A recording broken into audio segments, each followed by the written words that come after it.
You are watching Rules of the Game with Mark Cisco on Rider Nation Station, brought to you by these following fine sponsors: Buffalo Wild Wings, Miller's Funeral Home, Eagles Lodge 767, Rabel's Auto Service, Plus One Professionals, Oglaze Equipment Rental, Midway Trailers, American Legion Post 323, Albert Sporting Goods, Family Ideology, Speckman Automotive, Kogi Plumbing and Heating, Spees Chiropractic, Varsity Lanes, Minster Bank, VFW Post 9289, and Quinary Pizzeria.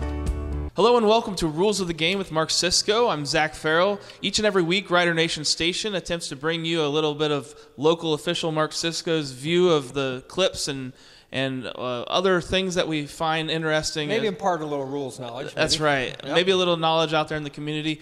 Mark, I thought we'd start off with last week we talked a little bit about the need for officials and training for officials. Yep. And you said that some of the procedure has changed on that. So it has. The OHSAA, in its infinite wisdom, has decided that to bring, well, I can speak for football, and it's going to be eventually all sports. They're making officiating classes, they've standardized them across the board. They've got one set of curriculum, and they're making these things available online. And there are different modules, and you are assigned a new official, or a new, let's say a fledgling official would be assigned an instructor that they could, ask questions of, or something along those lines. But basically it's designed that, somebody's sitting there watching the Super Bowl and they go, wait, I think I could officiate. These classes are available year round. You just got to go through the process and get them all done. So you could complete all your classes in February and be ready to go come August, all things being equal. So you used to have to take a course with the in-person? And there was. It was an in-person class. There were so many hours that we had to do, and it was an in-person deal. And, with COVID and everything, that kind of changed the way the OSHA thought. And we're like, you know what? This maybe isn't working as well anymore. And so we're gonna kind of standardize things and see what happens. So hopefully that leads to more opportunities. Well, and higher numbers. And you can take them. I mean, there's a time frame and everything else that things have to be completed, but it's pretty generous. Yeah. And so, if you think you're interested, now's the time to get in. Excellent. Fees have come up. Younger officials, I guess, to be honest, you have to be a little thick-skinned to do this once in a while, but not always. I mean, coaches are starting to understand that if they don't have officials, the game won't be played. Right. So, come join us. Right. Yep. That's good. That's good to hear, and hopefully that maybe some of the viewers out there will be interested and want to jump in there. So yep. Sure. We're going to jump right in here. For the second week in a row, we have a submitted question. Okay. And just reminding everybody, they can always submit questions to Rider Nation Station, myself, Doug Spencer. If you get a question to us, we'll try to get it answered on air. Somebody noticed in the Defiance game this week, Mark, that one of the Defiance defenders was trying to put his mouth guard in. Right. And it apparently they tried to put it in, or he hit his face mask, and the mouth guard itself went over the line of scrimmage. And so they were curious whether that defender then could reach across the line of the scrimmage to grab that, or is that offsides? And then second, if somebody notices that and the play starts, is that a penalty then for not having your face? That's a good question. That in? That's a good question. There used to be a foul for not wearing the required equipment. Now, if the equipment is required and is not being worn, we stop the progress of the game. We don't stop a play in progress, but dead ball period, we'll whistle it dead and then send the player off. Now, if they can fix something, tie a shoe, equipment that needs to be there that needs to be repaired, so to speak, within 25 seconds, fine. That's fine. You can get a mouthpiece in time without the play going, great. But when he reached across, in theory, he has encroached upon the neutral zone. So that would be a foul, not so much for the equipment, but for, let's say, jumping, encroaching on the neutral zone. Right. Whistle it dead, 5 yards, and away we go. The other part is, if the play is about to start, in theory, and he's not got it in, should the official stopped it? Yes. Safety issues. Did they see it? Maybe, maybe not. I'm going to tell you that they probably, if you ask about it, the official would say, well, I didn't see that part of it. I didn't see it. Sure. So it's all safety related, that type of thing. We're not going to stop a play if a kid's shoe's untied. We do that just as a courtesy to let him tie the shoe. But, we're missing a pad, or we've got pants that don't cover the knees, we're going to stop it and send them off. So there's no yardage involved. It's just get off and then have to replace the player. And I'm thinking about whether the offensive player would then jump if they see somebody reaching across or something well, like that. Then the decision is now the officials have got to penalize somebody, right? Because somebody encroached and whatnot. So, right. You know, we will deal with the safety issues. If the official thought, well, he's going to grab it, get it back in, nobody's moving, fine, let's move on. And that's probably what happened at that point. Well, Mark, let's jump into the clips from Friday night's game. Nice victory from by St. Mary's, 21-6.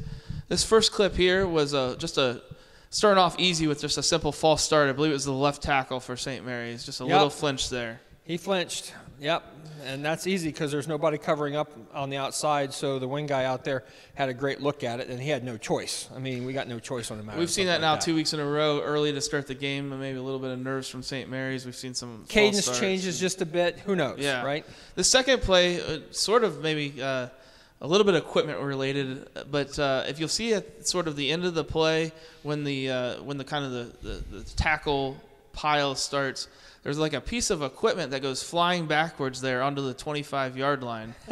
And so my question was, is that a penalty if somebody had ripped it off of somebody else? I mean, it's football. I mean, you've got things that will come off the uniform. Maybe it's an arm pad. Maybe it's an attachment to the shoulder pad that was frayed to begin with. The game, you go on. I mean, you're not going to – the only time you're going to really stop a play is if we got a helmet that comes off a ball carrier, and then you're going to stop the play right there. Immediate safety issue. Yeah, that's immediate. But a piece of equipment like that, no, we're gonna play on. I believe we've seen helmets come off of non-ball carriers, and they stayed in the game and tried to make a tackle, and it's kind of a problem. That's a foul as well. Sort of gets icky there. Like, yes, it does. I want you to be tough and make a tackle, but not without a helmet. That's correct.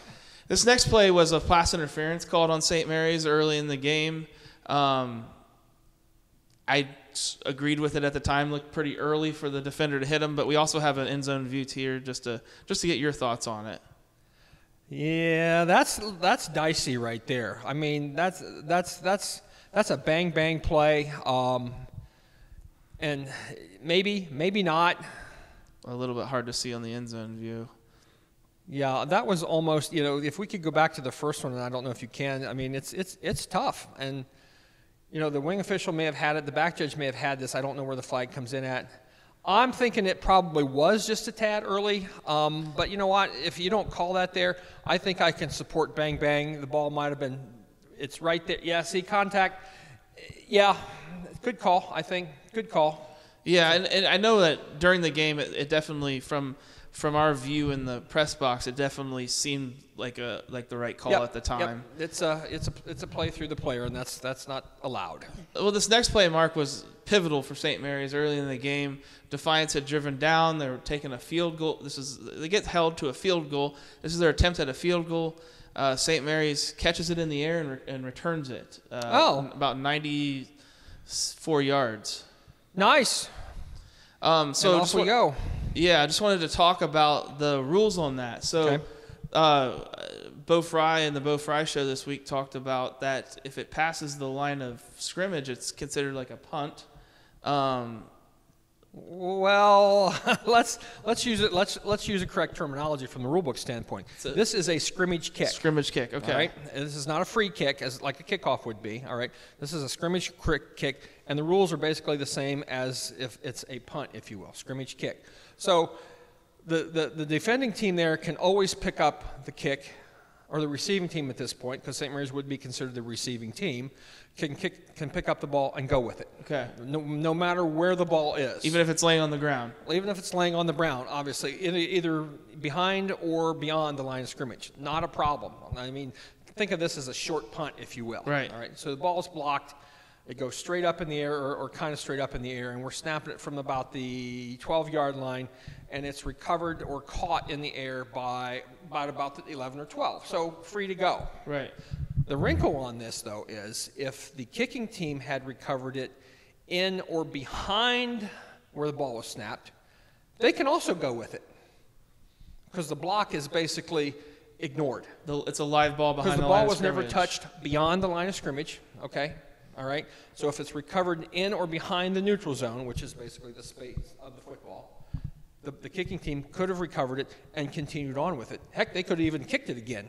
Okay. If they were behind the line of scrimmage. Okay. So what happened here was perfectly legal, and it's fortunate. I mean, the St. Mary's kid goes 90-some-odd yards or 88 yards or whatever it is, and for a TD. Yeah, good for them. Yeah, all right. That was the wrinkle that I was trying to figure out. So it's the kicking side. If it doesn't pass the line of scrimmage, they can still advance the ball. Well, even if the ball is kicked beyond, let's say it goes kind of straight up and it's beyond the line of scrimmage, hits the ground, and bounces back, untouched by the receiving team, it's still a live ball. It's still a live ball. Wow, okay.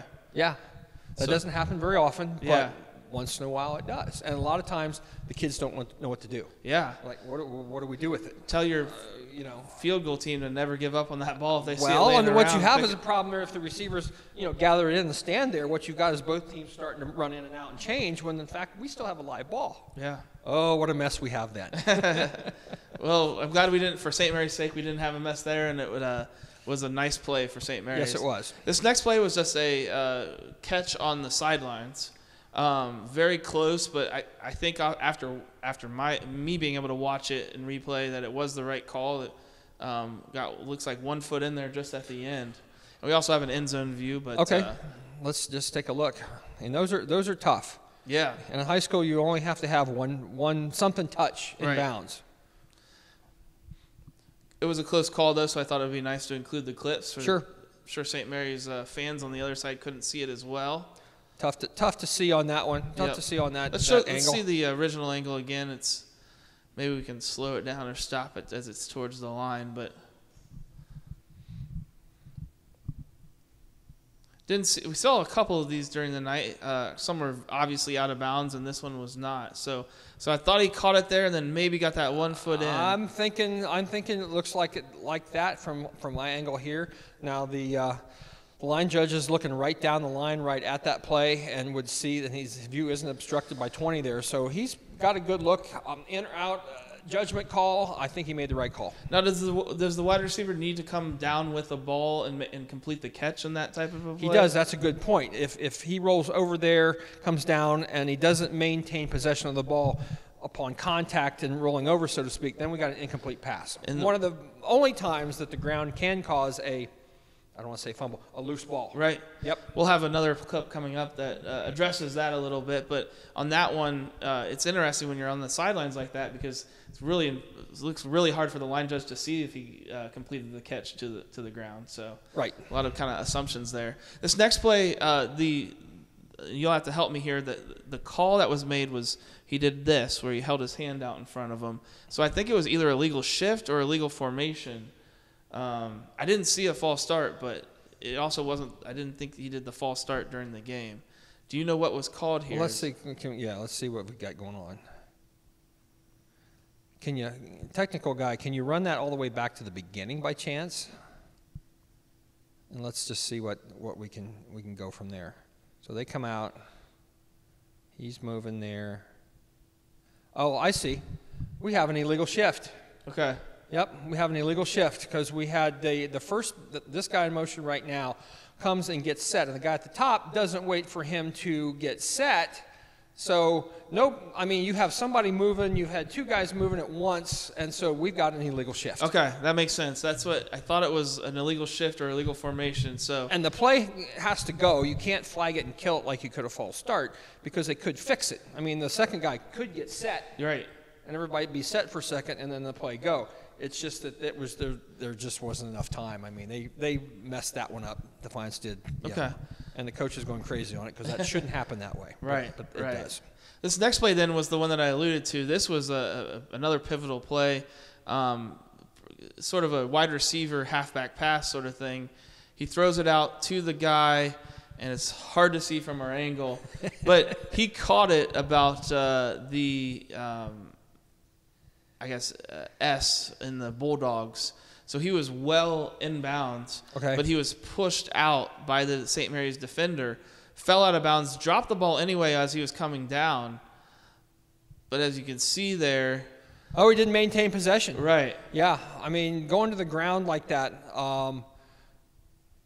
hits and the ball comes loose, it is an incomplete catch at that point. Yeah. So he's got to be able to roll over with the ball and basically hand it to the official or do something with it. And am I right to say that the high school football has no rules about the defender pushing somebody out of bounds when they're up in the air catching the ball? Oh, he can push him all he wants. Right. That's not a problem. If he pushes him and he comes to the ground out of bounds, then we've got an incomplete pass. Now, if he would have grabbed him and carried him out, now we've got a situation where progress was in the field of play. Okay. So different pushing versus grabbing, and maybe he's up in the air, he takes a step or two, and he dumps him out of bounds. Okay. That would be a completed catch. So you can't say progress ended inbounds and yes, it was you can. carried out. Okay. Situation like that. But Right. if you just pushed him, and you're fine. You push him out of bounds, it's an incomplete catch. That's an excellent wrinkle. It is there. an excellent and wrinkle. it unfortunately didn't matter as much there. So there was a couple calls like this that there was no horse collar called. Joe and I talked about it during the broadcast. We thought it was the right call, but just wanted your opinion.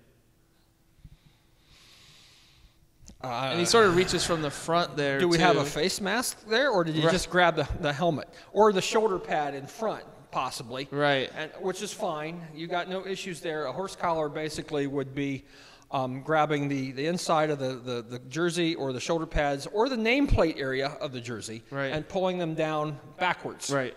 You know, when you see the knees buckle, that's an indication there might be a horse collar. Now, he reaches around, it looks like, yes, he pulls him backwards, but he's got him from the front of the shoulder pad, it looks like to me. It looked like a clean hit to me too, or clean tackle, but Defiance fans didn't like it very much. I remember at the time, but it's always easier for us to see replays. So it is. We're gonna take a quick break. When we come back, we're gonna look at 8 more clips from the Rough Riders and Defiance game. We'll be back right after this. You are watching Rules of the Game with Mark Cisco on Rider Nation Station. Brought to you by these following fine sponsors: Buffalo Wild Wings, Miller's Funeral Home, Eagles Lodge 767. Rabel's Auto Service, Plus One Professionals, Oglaze Equipment Rental, Midway Trailers, American Legion Post 323, Albert Sporting Goods, Family Ideology, Speckman Automotive, Kogi Plumbing and Heating, Speeds Chiropractic, Varsity Lanes, Minster Bank, VFW Post 9289, and Guarneri Pizzeria. Welcome back to Rules of the Game with Mark Cisco. I'm Zach Farrell. Each week we try to bring you some clips from the last week's game, and we have local official Mark Cisco look at them for us and let us know his opinion or his point out some wrinkles. His opinions. Yeah.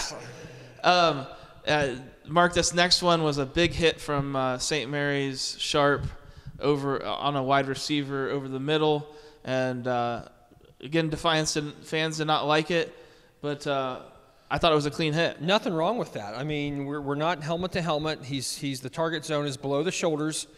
You know, football is a collision game, and you know, is that receiver considered defenseless? He is because of his position and what he's doing. But you can have clean hits on defensive players. Now, if he'd have come high, got the helmet or something like that, and then you would have had issues. But that was a clean hit. You're just breaking up a pass. There's nothing wrong with that at all. So that, and I wanted to talk a little bit about that. What would make it a unclean hit? Would it have been if he did try to do helmet to helmet? If there would have been contact above the shoulders, whether the defender came in with the helmet or the shoulder, or shoulder, arms, or whatever, and basically you're in the head or neck area, then you're going to have a foul for either targeting or illegal helmet contact or something along those lines. But that clearly was shoulder pad below the head or neck on the receiver. No, there's no foul there. Good. So good. It's good, clean hit. Good. And none was called, so the officials got that right on the field too. Yep. This next play was a personal foul on Defiance for a late hit on the QB. Seemed pretty obvious. I think I pointed it out during the broadcast. QB gets tackled out of bounds, and then you see a Defiance player just sort of spear him with the. Yeah, with his head I mean at the end.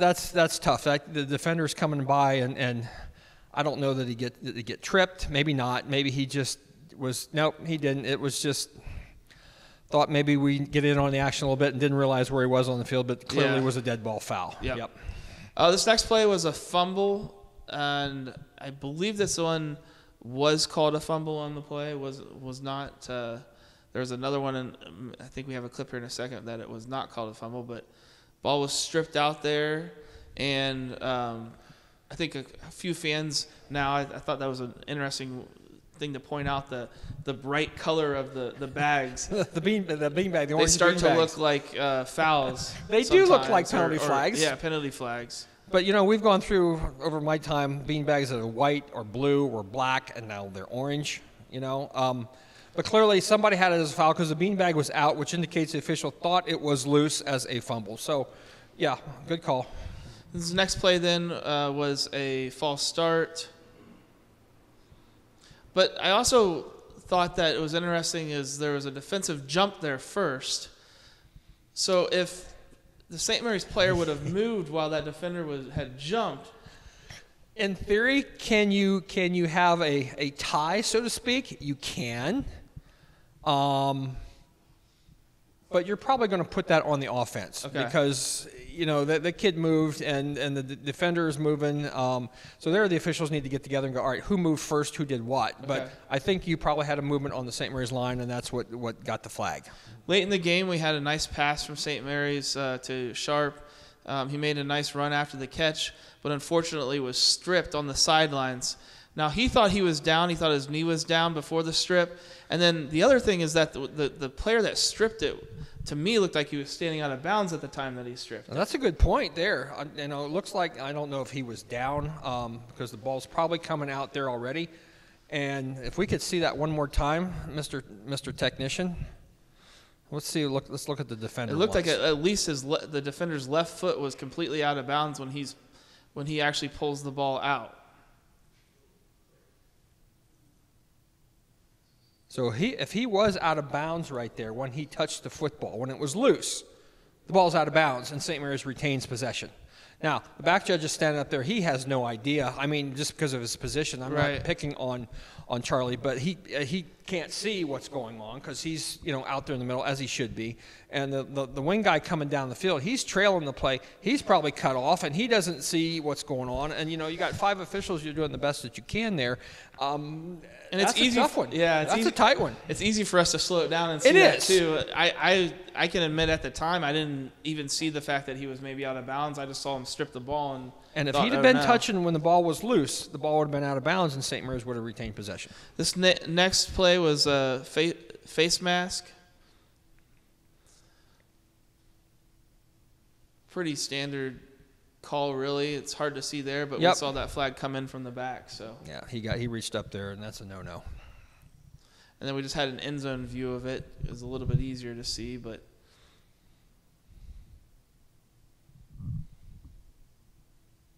when the head turns, it's normally a pretty good indication. Not always, but a pretty good indication that the mask has been grabbed. And then we had another play that this one was a little bit more questionable, I think, for horse collar than that first one. Defiance fans certainly thought it was a horse collar. And Joe and I talked about it, and we said, well, it's more the jersey, but we're not sure about which part of the jersey that was. Again, nameplate area, if there was a name on the back, I mean, that area, now, it looked like to me he grabbed the shoulder pad area, which is not a problem if he's not inside and grabbing the collar. So it looks like to me from this angle that it was on the jersey. Yes, he buckles his legs a little bit, but I think you're fine with no call there. Yeah, no call was made. And the coaching staff for Defiance doesn't go crazy. So, I mean, they're as close as anybody, and those are a good bunch of guys. So I think good no call. Yeah. And then we threw this last play in here because I thought this was one of the more interesting plays. We had the St. Mary's punt returner pick the ball up and start to run, but it was called as a fair catch because the other punt returner put his hand up. Oh, that doesn't happen very often. No, the one that didn't catch the ball. Sure enough. And so just wanted to clarify, is it only the returners that can make the call? No, they can all signal. Can anybody on the play but on the field? Once somebody signals and it's caught by another player, the ball's dead. Okay, so if I'm a D lineman and I've run back to block and I, for some reason, throw my hand up like that? And we interpret it as a fair catch signal, the ball's going to be dead. Okay. So that doesn't happen very often. That was a good get by the back judge right there. Yeah, good job. Yeah, it was very interesting, and it even his own co-punt returner didn't realize that he did it because he kept running. So Well, those are a lot of good clips, I thought, and Thank you very much for having me. Thanks again for coming with us, Mark. Be sure to everyone check out the Bo Fry Show and also our new show, Third and Long, where we bring back some football coaches from yesteryear, and we ask them about the upcoming opponent and some of the stories from those games. So we appreciate everybody out there tuning in. We'll see you next week. You are watching Rules of the Game with Mark Cisco on Rider Nation Station. Brought to you by these following fine sponsors: Buffalo Wild Wings, Miller's Funeral Home, Eagles Lodge 767, Rabel's Auto Service, Plus One Professionals, Oglace Equipment Rental, Midway Trailers, American Legion Post 323, Albert Sporting Goods, Family Ideology, Speckman Automotive, Kogi Plumbing and Heating, Spees Chiropractic, Varsity Lanes, Minster Bank, VFW Post 9289, and Guarneri Pizzeria. Thanks for watching another episode of Rider Nation Station. Help us help you by subscribing on YouTube or following us on Facebook.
You are watching Rules of the Game with Mark Cisco on Rider Nation Station, brought to you by these following fine sponsors: Buffalo Wild Wings, Miller's Funeral Home, Eagles Lodge 767, Rabel's Auto Service, Plus One Professionals, Oglace Equipment Rental, Midway Trailers, American Legion Post 323, Albert Sporting Goods, Family Audiology, Speckman Automotive, Kogi Plumbing and Heating, Speeds Chiropractic, Varsity Lanes, Minster Bank, VFW Post 9289, and Guaneri Pizzeria.